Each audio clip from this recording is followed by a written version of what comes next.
Bien, entonces estábamos hablando de can como verbo auxiliar que le va a ayudar al verbo principal a conjugarse. Este can en inglés equivale al poder físico y mental de alguien, ¿sí? Cuando decimos we sometimes use can to express possibility or probability, estamos dando dos opciones ahí para que usted elija la norma. Entonces, observemos el ejemplo. En el ejemplo, nowadays, students can use their smartphones to check facts. Este can está al lado del verbo principal que es use. Entonces, poder usar, ¿sí? Poder usar, por eso se llama verbo auxiliar, ¿sí? Los estudiantes pueden usar. Este usar sin ese pueden o ese use sin ese can no se podría utilizar, ¿sí? Necesita este verbo para poder conjugarse el use, ¿sí? Entonces eso tiene una norma. Si este can expresa habilidad física o mental, entonces usted acá tendrá que definir si can expresa possibility or probability, ¿sí? Bien, ya sabemos que en este enunciado, que es el otro enunciado base, couldn't es el pasado negativo de can, ¿sí? Sin esta expresión nt, could sería solamente el pasado, ¿sí? Sin esta terminación. Could sería solo el pasado, pero con esa expresión es el pasado negativo. Y can no tiene futuro, ¿sí? Can no tiene futuro. Entonces, el futuro de can es will, esta expresión, will be able to. Will be able to. De esa manera expresamos el futuro de can. Entonces, la tarea de ustedes es comparar estas normas con estas reglas, pero en estas reglas definir si can express possibility or probability, ¿sí? Aquí también hay dos opciones. Ustedes deben elegir cuál es la correcta. The past form of can is could or will be able. De ahí ustedes eligen la correcta. There is no future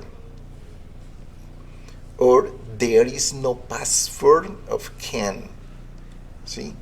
Aquí también hay una, o esta o esta. There is no future or there is no past form of can. Ahí eligen una ya con las explicaciones que les acabo de dar. We use will be able or we use will be able or we use can to talk about the future, ¿sí? ¿Cuál utilizamos para hablar del futuro? Will be able or can, ¿sí? Ya ustedes eligen la respuesta correcta. Y ya con base en esas explicaciones, entonces ustedes completan estas oraciones. No necesitan traducir nada ni necesitan saber nada, ¿sí? Ustedes solo necesitan saber cuándo se utiliza can, cuándo se utiliza could or couldn't, cuándo se utiliza will be able para desarrollar estos ejercicios, ¿sí? Bien, vamos entonces al ejercicio 10. Dice que este es un ejercicio de escucha, pues este sí no tiene ninguna complicación, ninguna complejidad, porque usted lo que va a hacer es escuchar los audios que le envié. En este caso el número 10, sí, el audio número 10. Este es un ejercicio de escucha. Escuche cuidadosamente la pronunciación de can en las oraciones A, B, C, que son estas, ¿sí? Esto. Ahí ustedes van a escuchar el profesor cómo pronuncia can, ¿sí? Y lo ponen en práctica para que ustedes aprendan a hacerlo también de una forma correcta, ¿sí? Dice que escriba lo que usted escuche, ¿sí? Y escúchelo cuantas veces sea necesario. Lo importante es que usted aprenda cómo se pronuncia correctamente, porque no es can, no, así no es can, es como convirtiendo la vocal A, en una AE pegada, AIE pegadas, can, ¿sí? No es ni can, no es ni can, sino can. Bien, eso se aprende con la práctica. Y ahí tienen pues un audio para que aprendan a hacerlo. Students can check facts on their smartphones. ¿Sí? Students can use laptops to make notes. Teachers can demonstrate pictures. ¿Sí? Eso es lo que van a escuchar ustedes allí, pero ustedes lo van a tomar como un ejercicio de práctica. Bien, vamos para el 11. El 11 es writing exercise, es un ejercicio de escritura. Entonces, ¿qué es? Es el ejercicio siguiente es de escritura, writing. La tarea es hacer oraciones en inglés similares a las del ejemplo. Allí dice, por ejemplo, ¿qué puedes hacer ahora que tus padres no podían hacer cuando eran jóvenes? Eso es lo que dice acá, ¿sí? What can you do now that your parents couldn't do when they were young? ¿Sí? Entonces, la respuesta, mire que le están haciendo una pregunta, tiene el signo de interrogación y tiene el pronombre interrogativo what, ¿sí? Entonces, ¿qué? Ese what siempre es para preguntar ¿qué? ¿Qué? Y tienen el verbo can, el verbo auxiliar can, que es el verbo poder. Entonces, what can, ¿qué puede usted? ¿Qué puede usted? Y el verbo do es el verbo hacer. ¿Qué puede usted hacer? Now es un adverbio de tiempo, ahora, en estos momentos, ya, ¿sí? Entonces, ¿qué puede hacer usted ahora? Que sus padres, este that es diferente a este what, en que este that es un qué relativo, ya no es un qué interrogativo. Este es para preguntar, ¿sí? Y este ya es un qué relativo, no es de pregunta. Entonces, ¿qué? Diferente a este qué.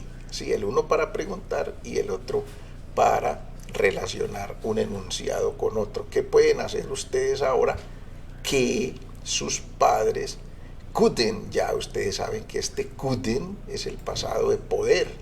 Entonces, no podían, el pasado negativo, no podían. ¿Sí? Entonces, ¿qué pueden hacer ustedes ahora que sus padres no podían hacer? Aquí tenemos nuevamente hacer, do y do, ¿sí? Que sus padres no podían hacer cuando ellos eran jóvenes. Entonces, es lo mismo, sucede lo mismo que en el español. Si a ustedes les hacen esa pregunta, ¿qué pueden ustedes hacer? Recuerden que en inglés tiene que ser completo. Entonces, ¿qué pueden hacer ustedes ahora que sus padres no hacían antes?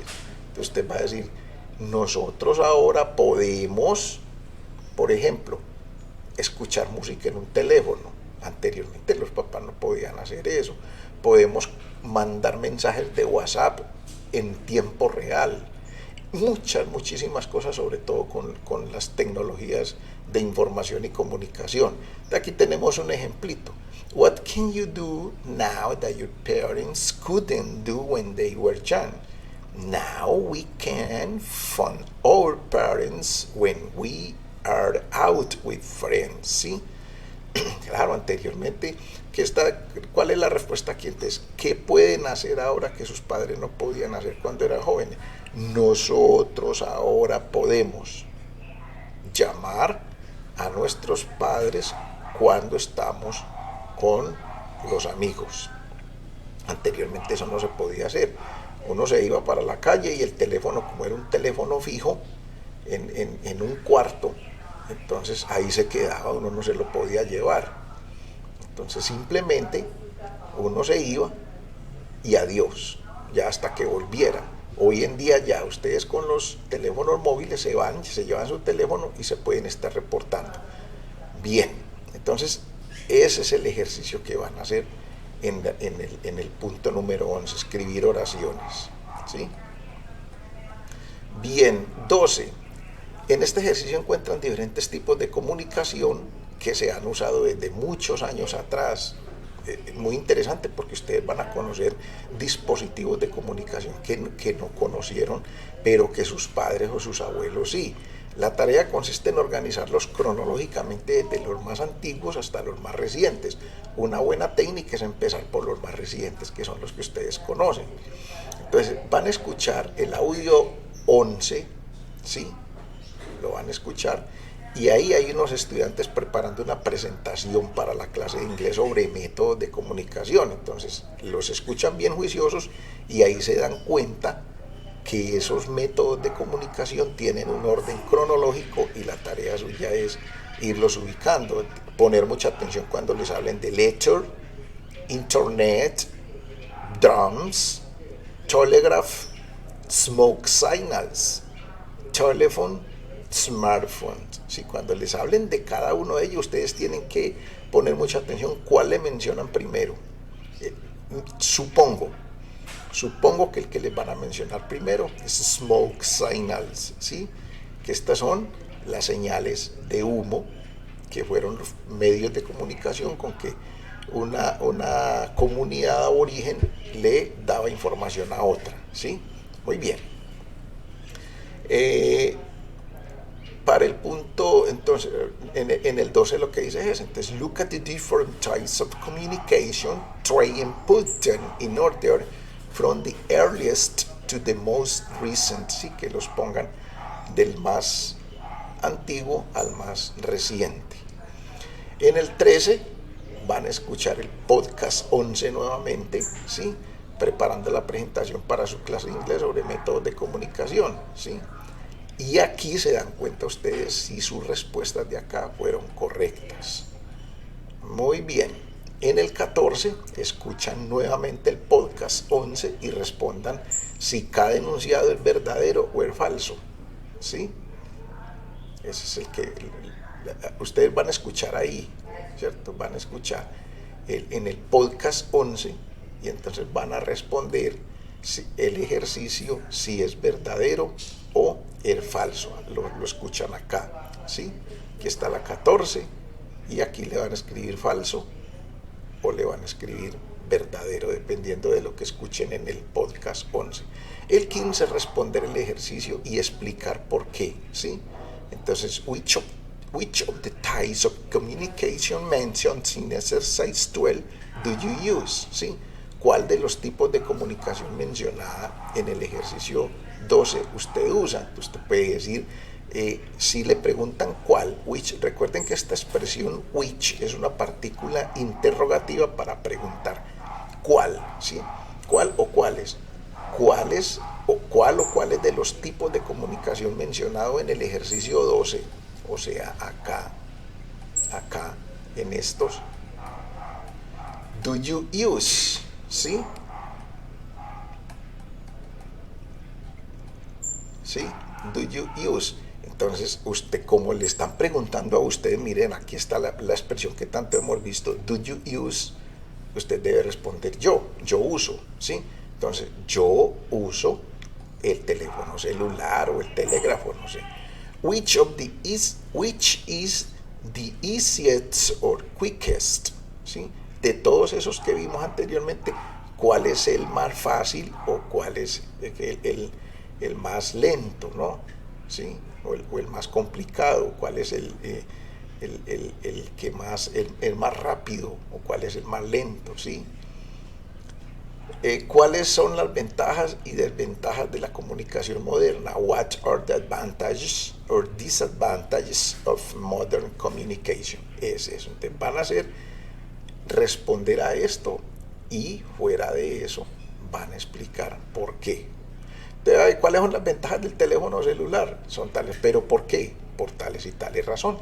Y eso es todo. Ya si tienen dudas, si quieren profundizar más, me escriben por favor o me llaman.